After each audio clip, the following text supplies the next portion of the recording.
तो हेलो बच्चों, आज हम लोग इस वीडियो लेक्चर में फॉस्फीन के बारे में सीखेंगे कि फॉस्फीन क्या होता है और इसका किस प्रकार से प्रिपरेशन करते हैं। ठीक है, तो आपको पता है 15 ग्रुप में जब हमने पढ़ा था तो इसमें कौन कौन से तत्व होते थे, फिर से एक बार रिवाइज कर लीजिए। तो नाइट्रोजन, फास्फोरस, आर्सेनिक, एंटीमनी और क्या होता था, बिस्मथ। तो ये जो आपका फास्फोरस है यह हाइड्रोजन के साथ जुड़कर हाइड्राइड्स बनाते थे। ठीक है, इस तरह के हाइड्राइड बनाती है और इसको आप बोलते थे PH3। ठीक है, PH3। और इसी PH3 को आप क्या बोलते हो बच्चों, फॉस्फीन। तो हमको पढ़ना क्या है आज, PH3 के बारे में, आप फॉस्फीन के बारे में। ठीक है, तो आइए देखते हैं। सबसे पहले हम इसका प्रिपरेशन देखेंगे बच्चों कि किस प्रकार से आप फॉस्फीन को प्रिपेयर करते हो। तो यह हमारा प्रिपरेशन। ठीक है, चलिए तो प्रिपरेशन बच्चों, पहला पॉइंट इसका हम लेते हैं कि अगर आपको फॉस्फीन को बनाना है, ठीक है, तो फॉस्फीन बनाना है तो आपको ऐसा चाहिए जिससे आपको फास्फोरस भी मिले और हाइड्रोजन भी मिले। ठीक है, तो इसके लिए आप लेते हो बच्चों कैल्शियम फास्फाइड, और इस कैल्शियम फास्फाइड का फार्मूला है बच्चों Ca3P2। ठीक है, इसका अभिक्रिया अगर हम जल या तनु HCl के साथ करवाएं तो चलिए पहले मैं H2O ले लेता हूं। तो यह आपका बन जाएगा बच्चों PH3 और साथ में आपको मिल जाएगा क्या, तो साथ मिल जाएगा एक कैल्शियम है और यहाँ से OH मिल जाएगा तो आपको मिलेगा कैल्शियम हाइड्रोक्साइड। ठीक है, क्या मिल जाएगा बच्चों, कैल्शियम हाइड्रोक्साइड। ठीक, अब रिएक्शन को बैलेंस करके देख लेते हैं हमारा रिएक्शन सही है नहीं। कैल्शियम यहाँ पे कितने हैं, 3 कैल्शियम, यहाँ पे कैल्शियम कितना 1, तो यहाँ पे कर लीजिए आप 3, तो कैल्शियम कितना हो गया 3, तो 3 कैल्शियम हो गया। ऑक्सीजन यहाँ पे कितने हैं बच्चों, तो 3 दूना 6 ऑक्सीजन है। यहाँ पे ऑक्सीजन कितने हैं, 1 ऑक्सीजन, तो इसको बैलेंस करने के लिए क्या कर दो आप 6। ठीक है, तो ऑक्सीजन आपके पास कितना हो गया 6। हाइड्रोजन कितने हो गए 12। हाइड्रोजन को देखिए, यहाँ पे हाइड्रोजन कितना है बच्चों, तो 2, और 2 को गुना करेंगे 3 से तो 6, और यहाँ पे 12 कैसे होगा, तो इसको भी गुना कर दीजिए 2 से, तो 3 दूना 6, 6 और 6 कितना हो गया 12। यहाँ फास्फोरस कितना है 2, तो यहाँ पे फास्फोरस देखिए 2। फिर से एक बार चेक कर लीजिए, 3 कैल्शियम यहाँ, 3 कैल्शियम यहाँ, फास्फोरस कितना है 2, तो यहाँ पे फास्फोरस देखिए P के पहले 2 लिखा है तो 2 फास्फोरस हो गया। हाइड्रोजन कितना है, तो 6 दूना 12 हाइड्रोजन। यहाँ पे देखिए हाइड्रोजन कितना है, 3 लिखा है, 3 दूना 6, और यहाँ पे 2, 2 3 6, तो 6 और 6 12। ऑक्सीजन कितना है बच्चों, यहाँ पे तो 6 ऑक्सीजन है। यहाँ पे ऑक्सीजन कितना है, तो यहाँ पे देखिए बाहर 2 लिखा है, 2 को गुना 3 से कर दीजिए 6। ठीक है, तो कैल्शियम फास्फाइड की अभिक्रिया हमने जल के साथ किया तो आपको क्या मिल गया, PH3। दूसरा हम लेते हैं बेटा कि अगर इस कैल्शियम फास्फाइड की अभिक्रिया तनु HCl के साथ करवा दे, ठीक है, तो कैल्शियम फास्फाइड आपका क्या है Ca3P2 और तनु HCl फार्मूला लिख लो आप HCl। ठीक है, आप चाहो तो ब्रैकेट में लिख लो तनु, इसी को डाइल्यूट आप बोलते हो। तो आप अभिक्रिया कराओगे तो क्या बनेगा बेटा, तो यह अभिक्रिया आपका बन जाएगा फास्फीन। मैं नीचे लिख देता हूँ कि आपको साफ साफ दिखाई दे, PH3 फास्फीन, और साथ में आपका क्या बनेगा, तो आप बोलोगे कैल्शियम क्लोराइड, और कैल्शियम क्लोराइड का यहाँ से देखिए कैल्शियम मिल जाएगा और यहाँ से क्लोरीन, तो बन जाएगा कैल्शियम क्लोराइड। ठीक है, कुछ ट्रिक से समझना होगा आपको P ब्लॉक के चैप्टर को, रटने वाले यहाँ फेल हो जाएंगे। ठीक है, तो देखिए कैल्शियम कितने हैं 3, यहाँ पे कैल्शियम कितना है, तो 1 कैल्शियम है, इसको बैलेंस कर लो तो कैल्शियम कितना हो गया 3। क्लोरीन कितने हो गए, 3 दूना 6 क्लोरीन। यहाँ पे क्लोरीन कितना 1, तो इसके पीछे लिख दीजिए 6, तो हो गया 6 क्लोरीन। फास्फोरस कितने हैं 2, यहाँ पे फास्फोरस कर लीजिए 2। अब देखिए तो 3 कैल्शियम इधर, 3 कैल्शियम इधर, फास्फोरस 2, यहाँ पे फास्फोरस कितना है बच्चों 2। हाइड्रोजन कितने हैं 6, यहाँ पे हाइड्रोजन देख लीजिए 3 2 6। क्लोरीन कितने हैं 6, यहाँ पे देखिए 2 लिखा है और 2 3 कितना हो गया 6। तो इस तरह से हमने क्या बोला कि कैल्शियम फास्फाइड की अभिक्रिया अगर हम किसके साथ करवा दें, तो आप बोलोगे जल के साथ या तनु HCl के साथ, तो आपको क्या मिल जाता है, तो आपको मिल जाता है फास्फीन। इसी PH3 को आप क्या बोलते हो बच्चों, तो आप बोलते हो फास्फीन। ठीक है, दिस इज योर फास्फीन। आगे बात समझे, मतलब हमने क्या लिया था, कैल्शियम फास्फाइड की अभिक्रिया जल के साथ या HCl के साथ कराए तो हमको फास्फीन मिला। अब देखिए इसी को हमने क्यों लिया, समझिए बात को। यहाँ देखिए आपको फास्फोरस भी चाहिए, हाइड्रोजन भी, तो फास्फोरस आपको मिल गया कहाँ से, इस कैल्शियम फास्फाइड से, और हाइड्रोजन आपको कौन दे दिया, तो यह इसके लिए आपको लेना पड़ेगा कोई हाइड्रोजन कंटेनिंग, तो इसलिए हमने यहाँ पे लिया H2O और यहाँ पे लिया HCl। ठीक है, तो यह हो गया पहला प्रिपरेशन हमने देखा। अब देखते हैं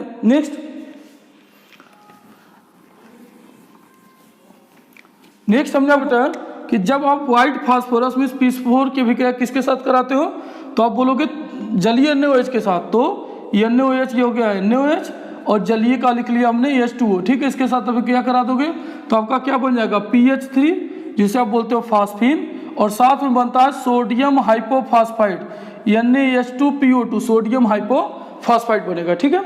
इसको बैलेंस कर लीजिए, तो यहाँ पे फास्फोरस कितना है 4, ठीक। तो इसको बैलेंस करने के लिए आप इसको करिए, तो एक फास्फोरस यहाँ और यहाँ पे अगर हम कर देते हैं 3, ठीक है, तो 3 हो गया, तो 3 इसके लिए यहाँ पे करना होगा और 3 यहाँ कर दिए, ठीक। तो फास्फोरस 4, 3 यहाँ पे हो गया और एक ही है, 4 फास्फोरस। सोडियम कितने हो गए 3, यहाँ पे 3 सोडियम, ऑक्सीजन हो गया 3 और 3 6 ऑक्सीजन, यहाँ पे 2 3 6 ऑक्सीजन। हाइड्रोजन कितने हो गया 3 3 6 9, तो 3 और 3 6 9, ठीक है।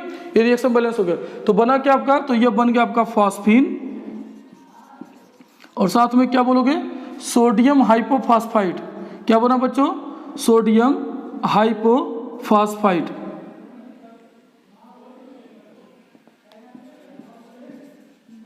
ठीक है।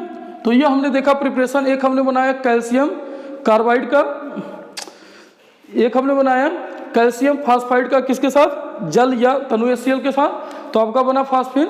और दूसरा हमने व्हाइट फास्फोरस की अभिक्रिया किसके साथ करवा दी, तो हमने करवाया जलीय NaOH के साथ, तो आपका बना फास्फीन और साथ में क्या बनता है सोडियम हाइपोफास्फाइड, ठीक है। तो ये हमने प्रिपरेशन देखा। अब हम एक एक करके इसके प्रॉपर्टीज की बात करते हैं, गुण की बात करते हैं, ठीक है। PH3 की प्रॉपर्टीज की बात करते हैं। तो नेक्स्ट है हमारा प्रॉपर्टीज। प्रॉपर्टीज ये इसी को आप बोलते हो बच्चों गुण, ठीक है। इसके गुण कौन कौन से हैं, चलिए तो एक एक करके बात करते हैं। तो सबसे पहला जो आपका PH3 होता है, ठीक है, इसकी स्मेल कैसी होती है, बहुत जरूरी है। तो PH3 जो फास्फीन होता है बच्चों, बिल्कुल जैसे सड़ी हुई मछली होती है वैसे ही इसकी स्मेल होती है, ठीक है। तो आप बोलेंगे इसकी स्मेल कैसी होती है, तो सड़ी मछली के समान, सड़ी मछली के समान गंध वाली होती है, समान गंध वाली होती है। पहला कैसा है बेटा, तो जैसा सड़ी मछली है वैसे इसकी स्मेल है, ये इसकी पहली प्रॉपर्टीज है, ठीक है। तो दूसरा हम देखते हैं बेटा, यह कैसा होता है, विषैला होता है फास्फीन, ठीक है। फास्फीन कैसा होता है, विषैला। तो हम लिखेंगे PH3 जिसको आप बोलते हो फॉस्फीन, इसी को आप क्या बोलते हो फॉस्फीन। कैसा होता है, तो आप बोलोगे विषैला होता है। इसका सेकंड पॉइंट है, क्या होता है बच्चों, तो बोलेंगे विषैला होता है, ठीक है। इसका सेकंड पॉइंट। थर्ड देखते हैं, जो आपका फास्फीन होता है यह जल में कम विलेय होता है, ठीक है, बहुत ज्यादा विलेय नहीं होता। तो बोलेंगे कि फास्फीन जल में बहुत कम विलेय होता है, बहुत कम विलेय होता है। आया बच्चों समझ में। तो यह इसके तीसरे पॉइंट हमने क्या बोला कि यह जो जल है, जल में क्या होता है, बहुत ही कम विलेय होता है, ठीक है। नेक्स्ट इंपॉर्टेंट पॉइंट देखेंगे, फोर्थ पॉइंट, ठीक है। तो सड़ी मछली के समान भाई इसकी गंध होती है फास्फीन की। दूसरा हमने क्या बोला कि यह जो जल होता है, जल में क्या होता है, बहुत ही कम विलेय होता है। और क्या बोल सकते हैं, जो फास्फीन है वो आपका विषैला होता है, जहरीला होता है, ठीक है।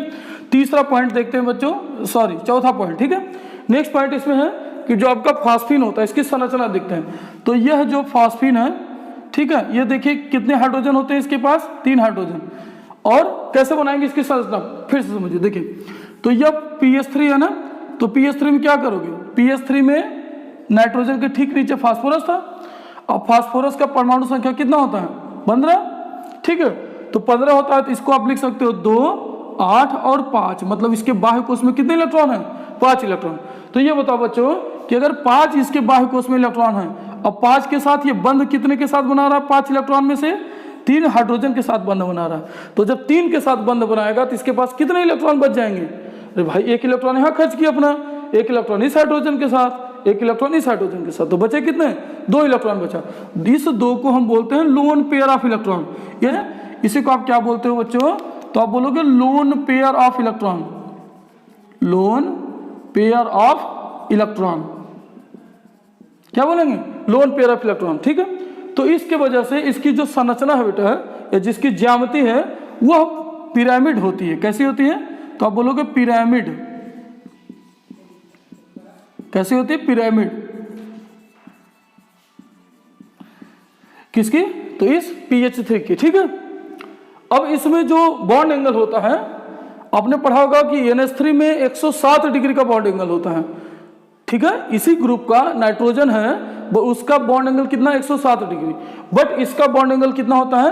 तो इसका 94 डिग्री होता है बॉन्ड एंगल। ऐसा क्यों है?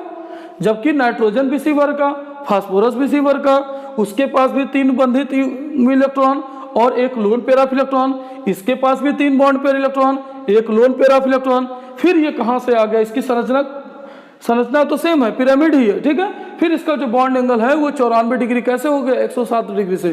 क्योंकि आपको पता है कि नाइट्रोजन से जब फास्फोरस की तरफ जाते हो तो फास्फोरस का जो साइज है वो बड़ा होता है, और जब साइज बड़ा होगा तो यहाँ पे प्रतिकर्षण क्या होगा? ज्यादा।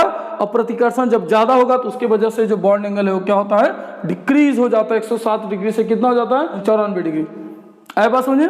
ठीक, तो देखते हैं इसके पॉइंट। तो नेक्स्ट हम बोल सकते हैं क्या इसके बारे में कि जो PH3 इसकी संरचना या ज्यामिति कैसी होती है? पिरामिडल होती है। ठीक है, तो हम लिखेंगे नेक्स्ट पॉइंट PS, मैं यहां पे बना देता हूं, ये आपका PH3 है।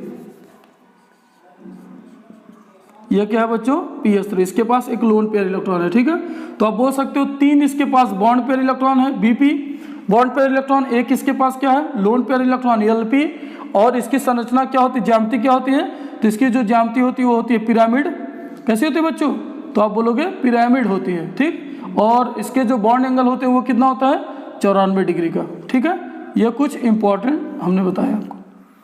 ठीक, अब चलिए देखते हैं नेक्स्ट पॉइंट। तो आप बोल सकते हो क्या कि PH3 कैसा होता है? पिरामिड होता है। पिरामिड होता है। ठीक, अगला पॉइंट, आपको पता है जब लोन पेयर है, और लोन पेयर है तो अपना इलेक्ट्रॉन युग्म अगर किसी को कोई देता है तो उसको हम क्षार बोलते हैं। क्या बोलते हैं? क्षार। अगर इलेक्ट्रॉन युग्म जो एक्सेप्टर होता है वो हम लोग कहलाता है, और इलेक्ट्रॉन युग्म डोनर वाले क्या कहलाते हैं? क्षार। ठीक है, तो यह इलेक्ट्रॉन युग्म को दे सकता है, इसलिए इसको क्षार बोलते हैं। लेकिन यह कैसा क्षार होता है? तो दुर्बल क्षार इसको बोलते हैं। ठीक है, तो नेक्स्ट हमारा पॉइंट है PH3 दुर्बल क्षार होता है। दुर्बल क्षार होता है, और दुर्बल क्षार का मतलब है वीक बेस। ठीक है, PH3 इज वीक बेस होता है।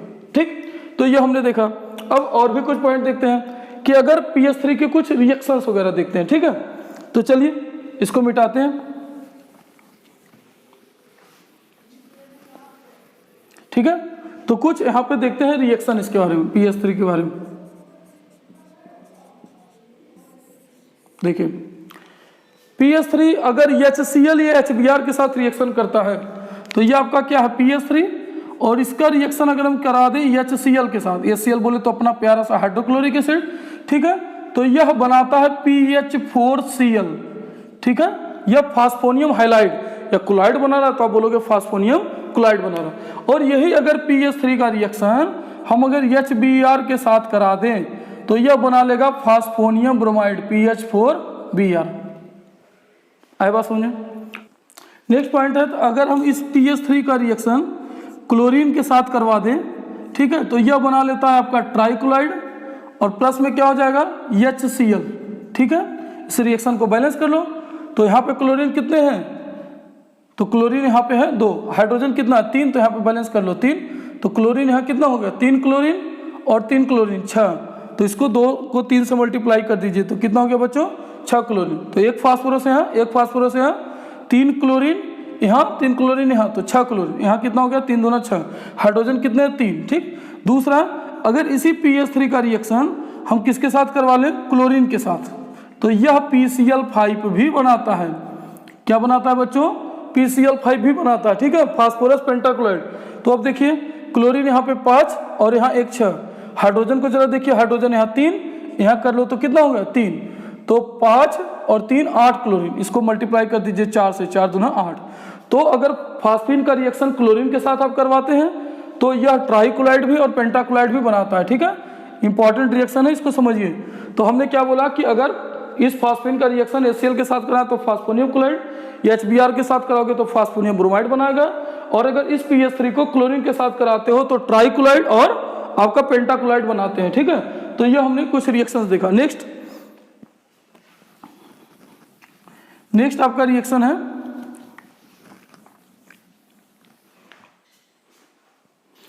कि अगर इस PH3 का रिएक्शन हम कॉपर सल्फेट के साथ करवाएं, ठीक है, हमने ले लिया कॉपर सल्फेट और इसका रिएक्शन किसके साथ करवा दें, PH3 के साथ, तो यह क्या बनाएगा, फास्फोरस के ही कंपाउंड बनाएंगे, ठीक है। तो यह हो जाएगा Cu3P2 और प्लस में आपका H2SO4 सल्फ्यूरिक एसिड, ठीक है। और इसी कॉपर सल्फेट की जगह अगर हम मर्क्यूरी क्लोराइड ले लें, जिसको आप बोलते हो HgCl2, मर्क्यूरी क्लोराइड को क्या बोलोगे, HgCl2, और इसका रिएक्शन अगर आप करा दो किसके साथ, PH3 के साथ, तो आपका क्या बनाएगा, Hg3P2 और प्लस में क्या बना लेगा बाबू, तो आप बोलोगे HCl। रिएक्शन को बैलेंस कर चेक कर लो सही कि नहीं। तो कॉपर कितना 3, यहाँ पे कर लो 3 कॉपर, तो 3 कॉपर हो गया। ये बैलेंस फास्फोरस कितने 2, तो यहाँ पे कर लो 2, तो 2 फास्फोरस हो गया। अब हाइड्रोजन को काउंट कर लो, हाइड्रोजन कितना है यहाँ पे 2 हाइड्रोजन, यहाँ पे हाइड्रोजन कितना है 2 तिहाई 6, तो इसको 3 से मल्टीप्लाई कर लो, 3 दूना 6। सल्फर कितना है, सल्फर देखिए आपका 3 है। ऑक्सीजन कितना है 3 चौके 12, यहाँ ऑक्सीजन कितना है 4 तिहाई 12, हो गया। तो बैलेंस इसको देखते हैं, मर्क्यूरी क्लोराइड का अगर फास्फेन के साथ रिएक्शन करता है तो क्या, तो एक यहाँ पे Hg, यहाँ पे Hg 3, तो इसको कर लो आप 3, तो 3 Hg हो गया। क्लोरीन कितने हैं बेटा, तो 2 तिहाई 6 क्लोरीन, यहाँ पे कितने क्लोरीन दिख रहे हैं आपको, एक भी नहीं, ठीक है। तो एक को मल्टीप्लाई कर दीजिए 6 से, कितना हो गया, एक ही दिख रहा है, तो 6 से मल्टीप्लाई कर दीजिए तो 6 हो गया, ठीक। एक फास्फोरस, यहाँ पे फास्फोरस कितना 2, तो यहाँ कर लो 2, तो Hg यहाँ 3 है, तो यहाँ कर लो आप 3 Hg, ठीक। अब क्लोरीन देखो यहाँ पे कितने हैं 2 क्लोरीन, और यहाँ पे इसको बैलेंस कर लो तो 2 क्लोरीन। ये हाइड्रोजन कितने हैं 2, यहाँ पे हाइड्रोजन कितने हैं 3, तो इसको ऐसे नंबर से मल्टीप्लाई किया जाए जिससे दोनों बराबर हो जाए, ठीक है। तो 2 तिहाई कितना हो गया 6, और यहाँ पे तो 2 फास्फोरस यहाँ 2 फास्फोरस यहाँ, 3 Hg यहाँ 3 Hg यहाँ, 3 दूनाई 6 क्लोरीन, और यहाँ पे क्लोरीन कितना हो गया, तो इसको कर लीजिए आप 6 क्लोरीन, ठीक है। और हाइड्रोजन कितना हो गया 6, और ये देखिए 3 दूना 6 हाइड्रोजन, ठीक है। तो इस तरह से आपका ये रिएक्शन क्या हो गया बेटा, बैलेंस हो गया। तो ये बोल रहा है कि अगर कॉपर सल्फेट या मर्क्यूरी क्लोराइड के साथ फास्फीन की अभिक्रिया कराते हैं तो क्या होता है, आपका फास्फोरस का ही क्या बना लेता है, फास्फोरस के ही यौगिक बनाते हैं, ठीक है। तो ये हमने रिएक्शन देखा, ठीक। अब इसके बाद समझते हैं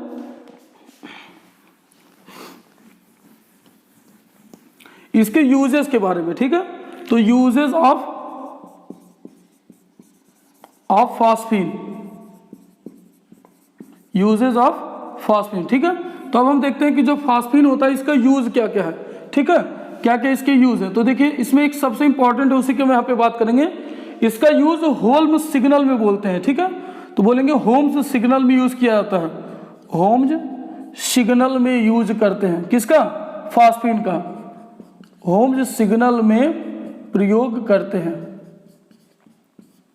अब ये होम्स सिग्नल क्या है बेटा, तो होम्स सिग्नल का मतलब है कि एक कंटेनर होता है जिसमें कैल्शियम कार्बाइड तथा कैल्शियम फास्फाइड भरते हो।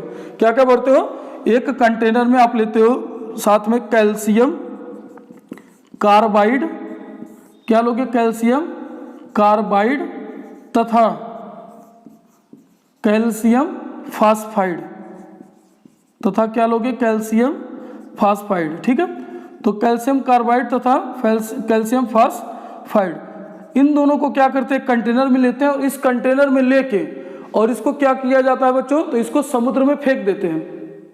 क्या करते हैं, समुद्र में फेंक देते हैं। और समुद्र में फेंकते हैं तो होता क्या है कि जो बड़ी बड़ी शिप्स आती हैं, ठीक है, जो क्या करते हैं, जो शिप आती है समुद्र में, तो इस समुद्र में जब कोई शिप आती है तो समुद्र में जब वो फेंक देते हैं उस कंटेनर को, क्या कहता है, कैल्शियम कार्बाइड तथा कैल्शियम फास्फाइड, तो जिससे आग लग जाती है वहां पे, और आग लगती है तो एक सिग्नल मिल जाता है, किसको, इस शिप को, जो यहाँ से शिप आ रही है, इस शिप को क्या मिल जाता है बच्चों, एक सिग्नल मिल जाता है, उसे पता चल जाता है कि यही हमारा हॉट स्पॉट, यहीं पे हमको क्या करना है, पहुंचना है, ठीक है। तो ये हो गया आपका किसके बारे में हमने बोला कि फास्फेन के यूज क्या है, तो होम सिग्नल में यूज होता है, याद रखिएगा। ठीक है, अब नेक्स्ट एक दो क्वेश्चन की बात कर लेते हैं। तो हम बोल सकते हैं कि कैसे हम कह सकते हैं कि जो आपका फास्फीन है यह वीक बेस की तरह काम करता है या बेस की तरह काम करता है, कैसे बता सकते हैं? तो देखो कैसे कह सकते हैं कि जो फास्फीन होता है, फास्फीन PH3 बेस या क्षार की तरह कार्य करता है, क्षार की तरह कार्य करता है। कैसे आप बोल सकते हो इसको? ठीक है, इसको आप कैसे प्रूव कर सकते हो? तो देखो अगर मैं इस फास्फीन की अभिक्रिया HI के साथ करवा दूं, ठीक है, तो अगर यह अम्ल होता तो यह H+ क्या करता, देता, और अगर यह क्षार होगा तो H+ लेगा। और आपको पता है कि PH3 HI के साथ अभिक्रिया करके फास्फोनियम आयोडाइड PH4+ और I- या फास्फोनियम आयोडाइड बनाता है। इसका मतलब है कि ये H+ क्या कर रहा है, इससे ले रहा है, तो ले रहा है तो इसको क्या बोलेंगे, ये क्या है, PH3 क्षार की तरह काम करता है। क्यों करता है? क्योंकि उसके पास एक तो लोन पे इलेक्ट्रॉन प्रेजेंट होते हैं, ठीक है, उसको डोनेट कर सकता है। दूसरी बात, दूसरा क्वेश्चन लेते हैं कि जो आपका PH4+ होता है, PH4 का बॉन्ड एंगल PH3 से अधिक क्यों होता है, से अधिक क्यों होता है? ठीक है, तो ये आपका अगला क्वेश्चन है। ठीक है, मैं इसका भी आंसर ऊपर ही लिख देता हूं, नीचे आपको दिखाई नहीं देगा। ठीक, क्वेश्चन है कि PH4+ का जो बॉन्ड एंगल है वो PH3 से अधिक क्यों होता है? तो देखिए ये आपका है PH4+, एक फास्फोरस ये, और हाइड्रोजन कितना, 1 2 3 और ये 4 हाइड्रोजन। ठीक है, और जो 4 हाइड्रोजन वाले हैं तो ये टेट्राहेड्रल स्ट्रक्चर होगा, और टेट्राहेड्रल वालों का बॉन्ड एंगल कितना होता है चतुष्फलकीय वालों का, 109 डिग्री और 28 मिनट। लेकिन अगर PH3 बन जाएगा तो PH3 में एक लोन पेयर होते हैं बाबू, फास्फोरस के बैलेंस शेल में कितने इलेक्ट्रॉन होते हैं बाइकोस में, 5, लेकिन 3 के साथ ये बंध बनाता है तो एक जोड़ा इलेक्ट्रॉन बच जाता है, और इस जोड़े इलेक्ट्रॉन की वजह से इसका जो प्रतिकर्षण होगा, रिपल्सन होगा, उसके वजह से बॉन्ड एंगल है वो PH4+ से क्या होता है बच्चों, कम होता है। ठीक है, 2 क्वेश्चन। तीसरा हम क्वेश्चन देखते हैं कि अगर व्हाइट फास्फोरस की अभिक्रिया जलीय NaOH, ठीक है, अगला प्रश्न है कि यदि व्हाइट फास्फोरस, या जिसको आप श्वेत फास्फोरस बोलते हो, यदि व्हाइट फास्फोरस की अभिक्रिया अक्रिय वातावरण में, क्या बोलोगे बच्चों, अक्रिय वातावरण में जलीय NaOH के साथ, जलीय NaOH के साथ आपुन कराते हैं तो अभिक्रिया क्या बनेगा, या अभिक्रिया लिखिए, तो अभिक्रिया लिखिए। ठीक है, अभिक्रिया लिखिए और कोरोना में बाहर मत निकलिए। ठीक है, तो चलिए, तो क्या होगा बच्चों, P4 ये आपका हो गया व्हाइट फास्फोरस, अभिक्रिया किसके साथ कराना, अक्रिय वातावरण में जलीय NaOH के साथ, तो ये आपका जलीय NaOH हो गया। अब अभिक्रिया बनेगा PH3 फास्फीन और साथ में NaH2PO2 जिसको आप बोलते हो सोडियम हाइपोफॉस्फाइड। तो क्या बना बच्चों, P4 की अभिक्रिया अगर जलीय NaOH के साथ कराओगे तो आपका क्या बन जाएगा, तो आप बोलोगे फॉस्फीन और साथ में क्या, सोडियम हाइपोफॉस्फाइड। क्या बनेगा बच्चों, तो आप बोलोगे सोडियम हाइपो क्या, फॉस्फाइड। ठीक है, तो इस वीडियो लेक्चर में इतना ही रहने देते हैं। नेक्स्ट क्लास में नेक्स्ट टॉपिक पढ़ेंगे, तब तक के लिए थैंक यू। ठीक है।